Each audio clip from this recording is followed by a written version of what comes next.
Est-ce que tu veux te fortifier avec Dieu une fois pour toutes? Est-ce que tu t'es déjà dévié du bon chemin? Est-ce que tu as déjà trébuché lors de ton parcours de foi?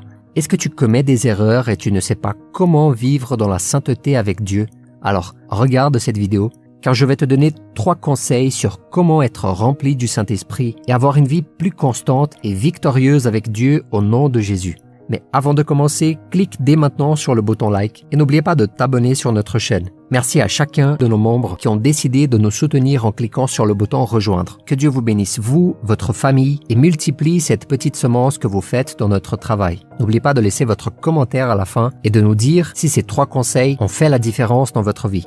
Mes frères et mes sœurs, le message que je veux vous transmettre se trouve dans le chapitre 5 de Galates. En effet, la nature humaine a des désirs contraires à ceux de l'esprit et l'esprit a des désirs contraires à ceux de la nature humaine.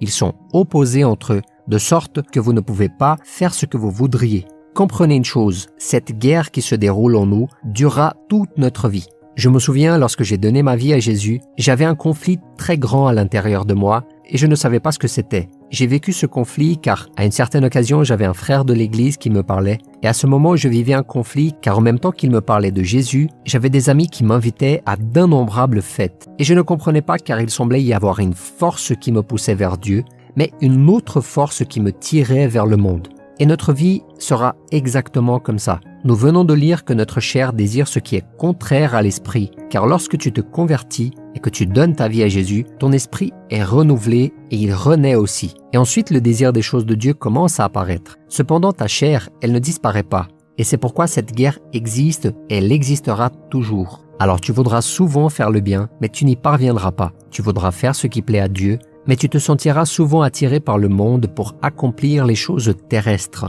L'apôtre Paul a été un homme qui a vécu cette guerre, mais il a remporté la victoire et la parole nous dit dans le chapitre 7 de Romains que le bien qu'il voulait faire, il n'y parvenait pas, mais le mal, lui, il était toujours présent. Mais il a conclu ce passage en disant que par la grâce de Dieu, Jésus-Christ nous donne la victoire. Comprenez donc que vous ne pourriez pas remporter cette bataille si Jésus n'était pas présent dans votre vie. Amen. La Bible nous dit dans le chapitre 8 de Romains que celui qui est de la chair aime satisfaire les désirs de la chair et ne peut pas se soumettre à la loi de Dieu car il n'a pas l'Esprit Saint en lui. Mais si tu as déjà donné ta vie à Jésus, tu ne peux pas continuer à pécher car tu te sentiras mal et coupable tant que tu ne décideras pas de renoncer à ta chair pour faire la volonté de Dieu. Et peut-être penses-tu, « Ah mais pour toi c'est facile de dire ça parce que tu évangélises, parce que tu parles de Dieu tout le temps. Moi je dois travailler, je dois m'occuper de ma maison, j'ai d'autres soucis et bien d'autres choses à faire. » Mais mon frère et ma sœur, je veux vous dire que l'apôtre était exactement comme vous. Moi, je suis comme vous. Et tous les hommes de la Bible, au départ, ils étaient comme nous.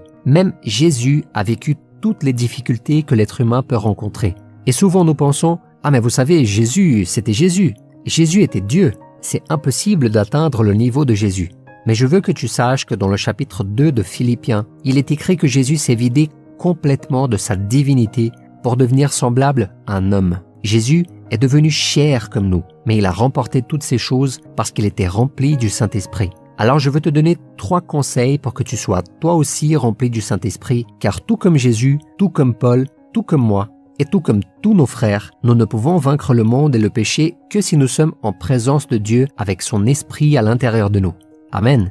Et le premier conseil est, n'oublie jamais que le diable ne prend jamais de congé. Souviens-toi toujours que le diable ne prendra jamais de repos, mon frère et ma sœur. Ne pense pas parce que tu as remporté les victoires de l'année dernière, ne pense pas parce que tu as marché avec Dieu lorsque tu étais un nouveau converti, que tu vas naturellement marcher avec Dieu tous les jours de ta vie. Ce n'est pas ainsi que les choses fonctionnent, bien au contraire. Le diable essaiera par tous les moyens de t'éloigner du Seigneur. Regardez ce qui est écrit dans 1 Pierre au chapitre 5. Soyez sobres et restez vigilants. Votre adversaire, le diable, rôde comme un lion rugissant, cherchant qui dévorer. Alors sois sûr que le diable est autour de toi, attentif à tout ce qui se passe dans ta vie.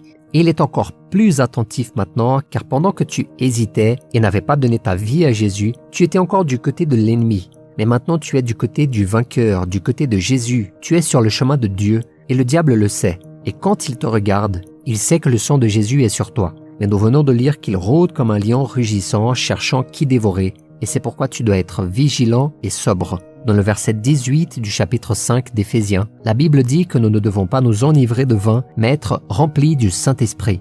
Et pourquoi la Bible fait cette comparaison entre le vin et le Saint-Esprit? Cette comparaison est faite parce que la boisson enlève ta sobriété et c'est pour ça que tu ne devrais pas te saouler de vin. Mais ce même passage dit « Remplissez-vous du Saint-Esprit » car plus tu es rempli du Saint-Esprit, plus tu es attentif, plus tu as les yeux ouverts pour prendre soin de ta sainteté. Mais quand tu t'éloignes de Dieu, tu deviens aveugle spirituellement. Donc le premier conseil que je veux te donner est le suivant. Ne pense jamais que le diable prend des vacances. Ne pense jamais que le diable t'a oublié. Nous devons être particulièrement vigilants lorsque tout semble aller très bien et que nous cessons de chercher Dieu. C'est dans ces moments-là que l'ennemi est attentif car il sait que dans cet état, ta foi est tiède, voire même froide. Mais lorsque tu cherches Dieu, il est normal que l'ennemi te tente, il est normal qu'il prépare des personnes pour essayer de te blesser et te présente de diverses tentations car il sait que tu es dans la présence de Dieu. Le deuxième conseil, identifie les péchés dans lesquels tu es le plus fragile. Mon frère et ma sœur, identifie les péchés que tu as le plus de difficultés à vaincre. Et pourquoi je dis cela ? Parce que les péchés pour lesquels tu es plus faible sont les domaines dans lesquels le diable te tentera le plus. Mais chacun est tenté quand il est attiré et entraîné par ses propres désirs. Puis le désir, lorsqu'il est encouragé, donne naissance au péché, et le péché, parvenu à son plein développement, a pour fruit la mort. Mon frère et ma sœur, tu dois être conscient de quels sont tes désirs. Quelles sont les choses qui te sont le plus difficiles à surmonter? Qu'est-ce qui te cause le plus de difficultés à vaincre? Identifie clairement ces points, car c'est dans ces domaines que le diable te vaincra le plus souvent si tu n'y prêtes pas attention. Supposons par exemple que je n'ai pas de problème financier. Alors le diable ne me tentera pas dans ce domaine. Peut-être qu'il me tentera dans le domaine sexuel ou dans d'autres domaines. Je sais très bien quelles sont mes faiblesses et cela me donne la force de vaincre le péché grâce à ce que le Saint-Esprit fait dans ma vie. Lorsque l'ennemi vient me tenter, je sais déjà où je suis le plus faible, donc je suis 3 fois plus vigilant. Vous comprenez? Il y a un passage dans le chapitre 12 d'Hébreux que je veux lire avec vous maintenant. Nous donc aussi, puisque nous sommes entourés d'une si grande nuée de témoins, rejetons tout fardeau et le péché qui nous enveloppe si facilement et courons avec persévérance l'épreuve qui nous est proposée. Alors mon frère et ma sœur, si tu veux courir la course que Dieu a pour toi, l'appel que Dieu a pour toi, tu dois te débarrasser non seulement du péché, mais de tout ce qui t'entrave. Nous devons nous débarrasser des entraves de cette vie. Donc peut-être que tu penses « Ah mais je ne commets pas de péché ». Mais peut-être que ton petit ami t'éloigne de Dieu et qu'il t'empêche de chercher Dieu davantage. Peut-être que ta femme te tire loin de la présence du Seigneur ou quelque chose du type. Et je sais que dans ce cas-là, il y a beaucoup de gens qui se demandent « Mais mon mari, il ne veut rien savoir de Dieu. Est-ce que je dois me divorcer ?» Eh bien non, surtout pas. La principale arme que tu as entre les mains est la prière et l'exemple de vie que tu lui donneras au quotidien. Alors tu dois demander au Seigneur, et surtout toi qui as un mari qui n'est pas croyant, un mari qui ne cherche pas Dieu, tu dois prier davantage et avoir une vie d'autant plus sainte. Dans le chapitre 3 de 1 Pierre, il est dit que vous les femmes, vous devez gagner votre mari sans mots, c'est-à-dire par votre bon comportement. À travers votre vie avec Dieu, cela peut lui donner envie de servir Dieu également. Mais si tu lui parles trop, si tu essaies de lui convertir de force, tu ne feras que l'éloigner et le faire reculer devant Dieu. Alors tu dois te débarrasser des entraves, te débarrasser de tout ce qui t'empêche et réfléchir à tout ça dans ta vie. Sachez exactement quelles sont vos faiblesses, sachez où l'ennemi vous tente le plus souvent et où il a eu le plus souvent le dessus sur vous. D'accord? Et le troisième conseil, maintenez toujours votre réservoir spirituel plein. Et qu'est-ce que je veux dire par cela?